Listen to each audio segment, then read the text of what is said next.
It is 11:47 in the morning, on the 14th of March, 1944. The air is thin and bitterly cold at 22,000 feet over the patchwork fields of Bavaria, Germany. First Lieutenant Robert Duke Johnson of the 357th Fighter Group is at the controls of his P-51D Mustang, serial number 43 to 6819. On the cowling, just below the cockpit, a pin-up girl smiles over the name Lucky Lady. It is here, deep within the hostile heart of the Third Reich, that Johnson hears the sound every combat pilot dreads. It's not the familiar roar of his own engine, nor the percussive chatter of his machine guns. It's a dry, metallic thump from somewhere deep in the airframe, followed instantly by a severe, gut-wrenching vibration that travels up the control stick and into the bones of his hand. Johnson is 24 years old, a native of Tulsa, Oklahoma, who spent his youth covered in grease as an automobile mechanic before the war called him to the sky. He has 47 combat missions under his belt, a seasoned veteran in the bloody calculus of the European theater of operations. He has 11 confirmed aerial victories, a double ace. But he has never felt anything like this. The mission had been a textbook bomber escort, shepherd's duty for 240 B-17 flying fortresses of the 8th Air Force on their way to pulverize the Messerschmitt factories in Augsburg. 86 Mustangs from the 357th, the Yoxford Boys, ran top cover. The Luftwaffe's resistance had been ferocious, a hornet's nest of fighters rising to defend their industrial heartland. Johnson had already added to his tally on the flight in, splashing a Bf-109 with a clean deflection shot. But during the swirling chaos of the dogfight, as he jinked to evade an attacker, the sky had erupted in black puffs of flak. A German 88mm anti-aircraft battery had found their altitude. A few pieces of shrapnel had peppered the Lucky Lady's fuselage. It hadn't seemed serious at the time, just a few more minor dings in the aluminum skin. But now, 180 miles inside German territory, the true extent of that damage was making itself known in the most terrifying way possible. The control stick in his right hand felt loose, sloppy. He moved it tentatively. There were a horrifying 4 inches of dead, unresponsive play before the controls bit into the air and the plane reacted. For a pilot whose life depends on a connection to his aircraft measured in millimeters, this was a death sentence. It could only mean one thing. The elevator control cables were critically damaged, either stretched to their breaking point or, more likely, partially severed. In a North American P-51 Mustang, the flight controls are a masterpiece of mechanical simplicity. There is no hydraulic assistance, no powered boost. The pilot's own muscle is the only thing moving the control surfaces. The stick in the cockpit is directly connected by a series of pulleys and 3/16-inch braided steel cables that run the length of the fuselage to the elevators and rudder on the tail. It is a direct, tactile link between man and machine. If those cables failed completely, the Mustang would become an uncontrollable 9,000-pound javelin, and Johnson would have only seconds to react before it tumbled from the sky. He ran a quick, cold assessment of his options, his mind working with the practiced efficiency of a man who lives his life in moments. Option 1. Bail out. Jump into the unforgiving German countryside, straight into a POW camp. But this far into the war, with Allied bombs leveling their cities, the German locals, and even some military units weren't known for their kindness to downed American terror fleechers. Capture was one thing, a summary execution was another, and all too common. Option 2. Attempt to fly the 420 miles back to England. A long, agonizing flight in a crippled bird, with controls that could give way at any second, sending him into a terminal dive over enemy territory or, just as bad, into the frigid waters of the English Channel. Or there was option 3. The impossible option. The one that no training manual ever covered. He could try to repair the airplane. In flight. At 22,000 feet. Over enemy soil. Duke Johnson, the kid who could rebuild a Ford Flathead V8 blindfolded, chose the third option. First, he needed to understand the precise nature of the failure. He couldn't fix what he couldn't see. With delicate movements, He engaged the trim tabs, small, auxiliary control surfaces on the elevators that could be adjusted with a wheel in the cockpit. By carefully manipulating the trim, he could achieve a state of precarious, hands-off level flight. This freed him for a few precious moments from having to hold the vibrating stick. He unfastened his safety harness, a cold knot tightening in his stomach at the act. He was now untethered, a cardinal sin in a fighter plane. He swiveled his body in the tight confines of the cockpit, craning his neck to see behind his armored seat. The P-51 had several small access panels built into the fuselage for ground crews, including one that allowed for a basic inspection of the control cable compartment. With numb fingers, he unlatched and opened the main inspection panel. What he saw confirmed his worst fears and sent a jolt of ice through his veins. The right elevator control cable was a mess of frayed steel. A piece of 88mm shrapnel had sliced through it. By his mechanic's eye, he estimated that 60% of the steel filaments in the cable were snapped, their broken ends splayed out like a metallic flower. Only the remaining 40%, a thin, strained thread of braided wire, was maintaining the connection between his hand and the tail of his aircraft. Every second, the constant vibration of the airframe was putting immense stress on those few remaining strands. They could snap in 5 minutes, or they might hold for 50. There was no way to know. He had to reinforce that cable, and he had to do it now. Yuzov pilots carried standard-issue survival gear. On his body was a parachute, a Mae West life preserver, his .45 caliber M1911 sidearm, and a survival kit. The kit was a small treasure trove of bare necessities: a combat knife, fishing hooks and line, signal flares, medical bandages, water purification tablets, care rations, waterproof matches, and a coil of parachute wire. His parachute, a standard Irvin model, contained approximately 280 meters of nylon suspension cord. He knew from training that while most of the cords were pure nylon, several were specially reinforced. Woven into their core was a thin, 0.4mm gauge stainless steel wire, designed to prevent the lines from collapsing under extreme tension. He made a decision. He drew his combat knife. If he had to jump now, he'd be doing it with a compromised parachute, but if he didn't fix the controls, there would be no chance to jump at all. He began sawing at one of the reinforced suspension cords from his own parachute harness. The tough nylon fibers resisted, but the serrated edge of the knife finally bit through. He carefully worked the cord apart, extracting a 6-foot length of the thin, flexible steel wire. Now came the real problem: access. The damaged section of cable was a good 18 inches behind the inspection panel, nestled deep within a narrow compartment crowded with fuselage formers, hydraulic lines, and electrical wiring. There was no way he could reach it directly with his hands. He needed an extension, a tool. He rummaged through the survival kit again, his eyes landing on the small packet of fishing supplies. The fishhook. It could work as a grapple. His hands moved with purpose, tying the steel parachute wire to the eye of the fishhook. He used a perfect bowline knot, the same knot he'd learned as a boy while working with tow cables in his father's garage back in Tulsa. It was a knot that would tighten under load, never slipping. He took a deep breath, the oxygen from his mask tasting stale and cold.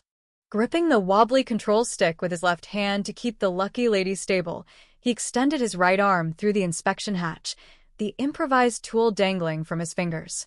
He was flying blind, guiding the hook by feel alone, trying to snag the wire around the damaged elevator cable. His first attempt failed. The hook skittered off the taut wire. He tried again. Another miss. He couldn't get the right angle. He couldn't see exactly where the hook was. He pulled his arm back, took another breath, and tried a third time, visualizing the structure inside the fuselage, picturing the cable running through the pulleys. This time he felt a faint click. He tugged gently. It held. Success. The fishhook had latched securely around the control cable, about 2 inches below the frayed section. Now he needed to create tension. He carefully pulled the parachute wire back towards the cockpit, looping it around a solid aluminum fuselage support strut that was closer to hand. This effectively created a parallel splint, a bypass that would take some of the strain off the damaged portion of the original cable. But the wire wouldn't stay taut on its own. The vibration would shake it loose in minutes. He needed to lock it down to secure it to the strut. An idea sparked in his mind, born from countless hours of boredom on long ferry flights. He fumbled in his flight suit pocket for his K-ration packet. Inside, alongside the processed cheese and hard biscuits, were 2 foil-wrapped sticks of gum. This wasn't ordinary chewing gum. It was military issue, manufactured by the Wrigley Company specifically for the U.S. Army. It had a slightly different chemical composition than its civilian counterpart, containing more natural chicle base and less sugar. This meant that in the frigid temperatures of high altitude, it became incredibly stiff, sticky, and resilient. Johnson unwrapped 2 pieces and began to chew them furiously. At 22,000 feet, the unheated cockpit was a frigid 15 degrees below 0 Celsius. The gum quickly cooled in his mouth, turning into a firm, tacky wad. He spat the chewed gum into his gloved hand, kneaded it into a compact ball, and then, reaching back through the panel, he pressed it with all his might around the point where the parachute wire was wrapped around the structural strut. The Sub-Zero air worked its magic. The gum froze almost instantly, creating a solid, rock-hard, adhesive mass that clamped the wire firmly in place. It was an ugly, desperate fix, but it was solid. Still, Johnson knew it wasn't enough. The gum was brittle, severe vibration could still shatter it. It needed reinforcement. He reached for his medical kit. Inside was a roll of military adhesive tape. Officially designated adhesive tape, medical cloth, it was an olive drab fabric tape with an extremely strong natural rubber-based adhesive. The GIS hadn't started calling it duct tape yet. That would come later, but they knew its value. It could fix anything from a torn boot to a leaky tent. Johnson unrolled about 3 feet of the sticky tape. Working painstakingly, he wrapped it tightly around the frozen gum and the wire, creating a composite mass of steel, chicle, and cloth. This ugly lump now secured the reinforcement for his elevator control cable. The entire process, from the moment he first felt the vibration, had taken 17 agonizing minutes. He glanced at his altimeter. 20,800 feet. He had gradually lost altitude during the repair. His position was now approximately 165 miles inside Germany. He gently tested the controls. He pushed the stick forward. The Mustang's nose dipped. He pulled it back. The nose rose. The 4 inches of free play had been reduced to about 1 inch. It wasn't perfect, but it was controllable. It had worked. He had done it. A wave of relief washed over him.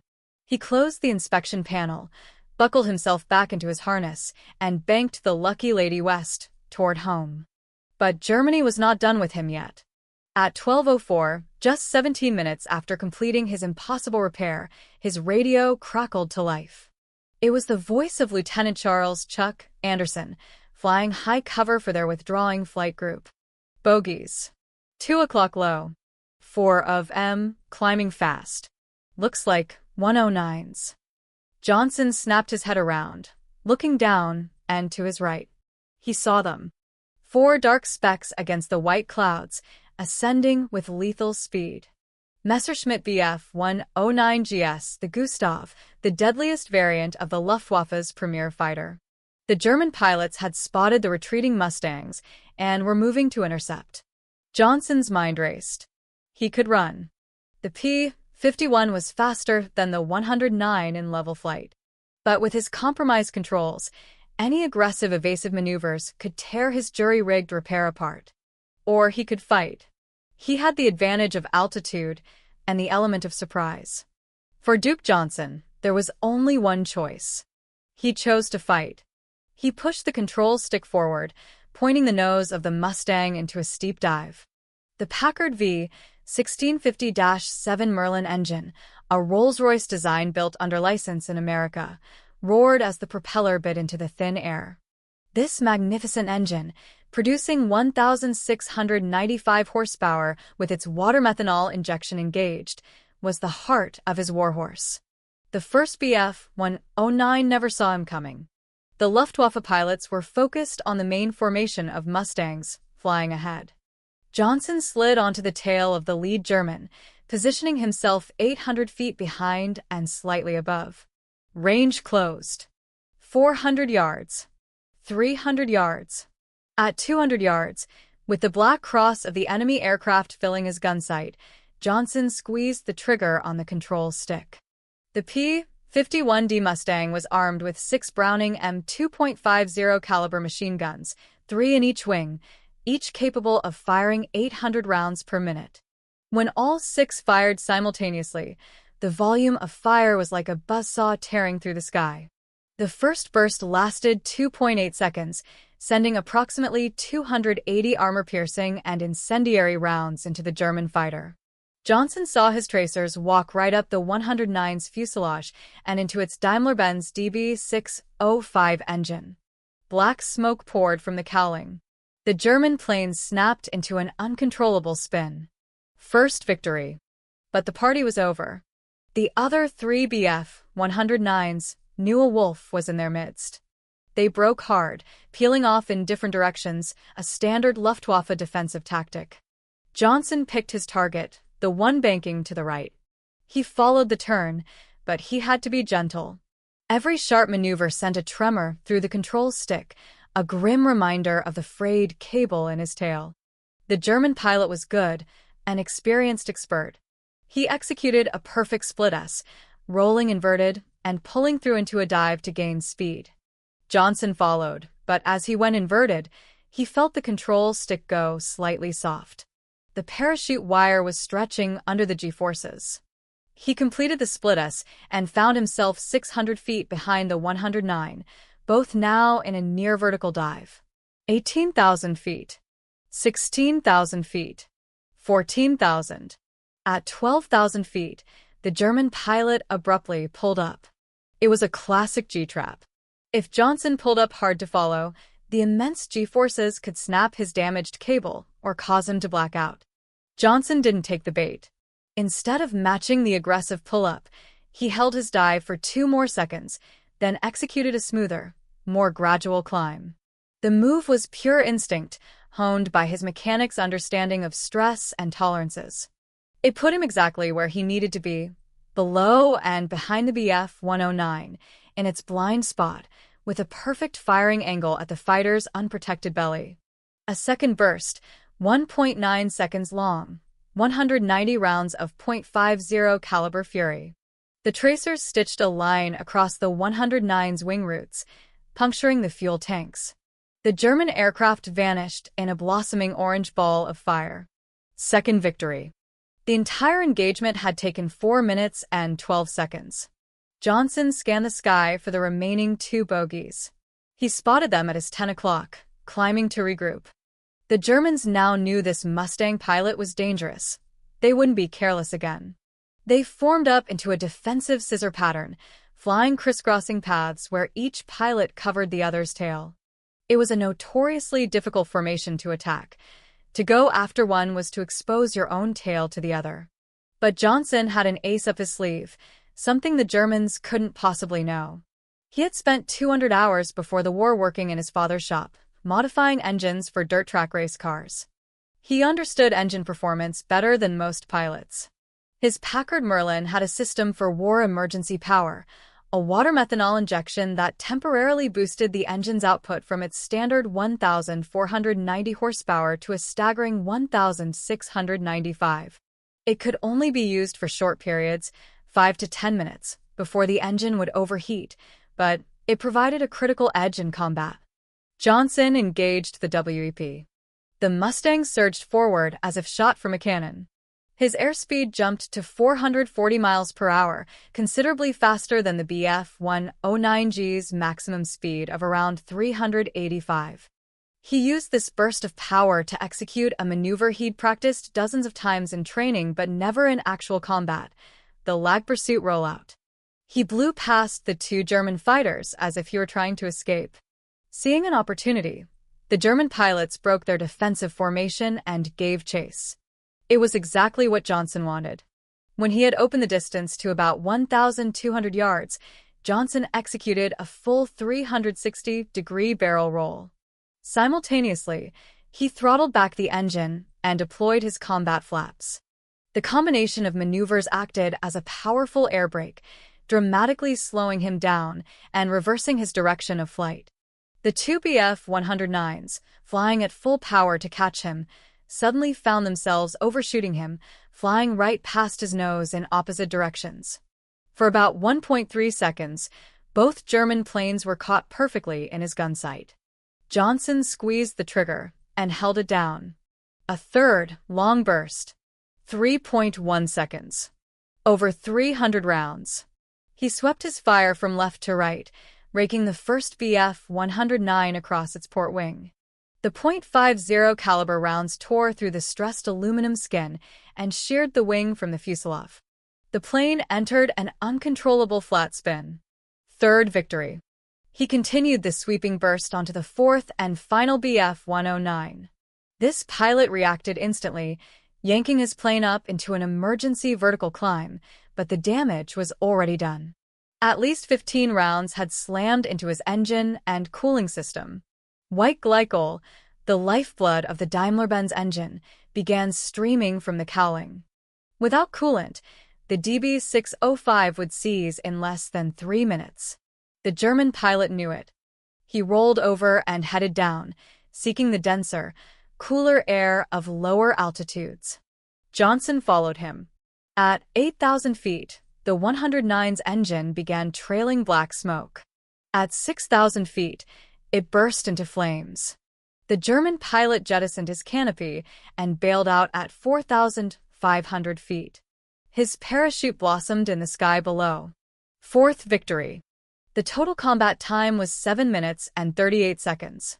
For Messerschmitt Bf-109s destroyed. 0 additional damage received.